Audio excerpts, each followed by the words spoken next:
Welcome into Shanghai Disneyland, where we are getting a sneak peek of what the new operations are going to look like for this park and reopening 3.5 months after they had to shut down because of the novel coronavirus outbreak here in China. Now, normally when you're in the park as they reopen, you're going to have to wear a mask. We're able to take ours off because the crowd isn't in just yet. But as you can see, the preparations are underway.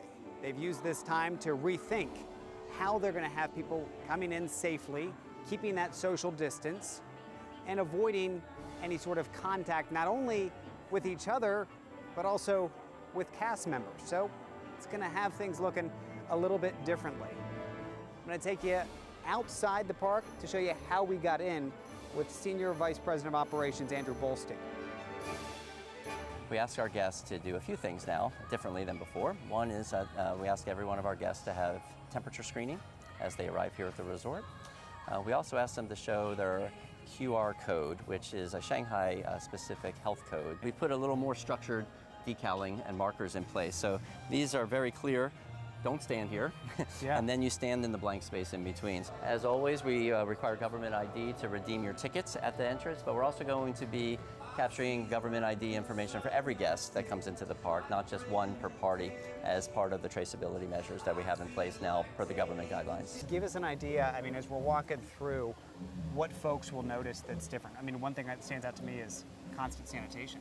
Yes, so we have a very dedicated team of custodial cleaners that we've even increased the numbers of those throughout the park that are constantly wiping down all the surfaces.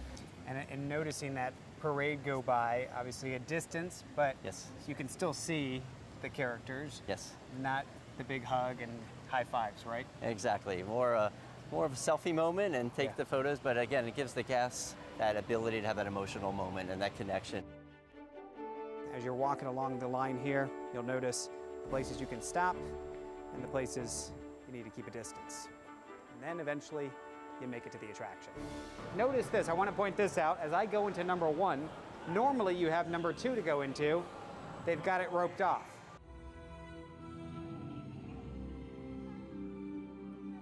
Stepping off the ride, the new normal. And they've got several more along the way out.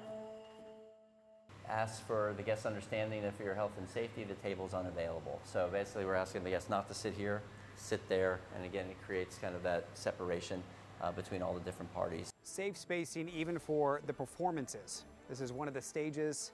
Look here in the crowd. Pick a box. That's where you and your family unit will stand, keeping that distance.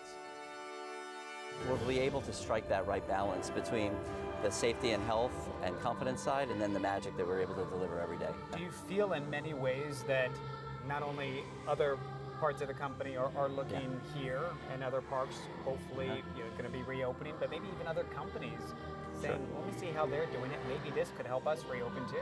Everywhere's a little bit different though. There's different regulations, there's different environments, people are at different phases of the epidemic, but I think what we have can be a model, hopefully some inspiration for them, and they'll adapt it for what their local conditions are. Same thing with the other operators around the world.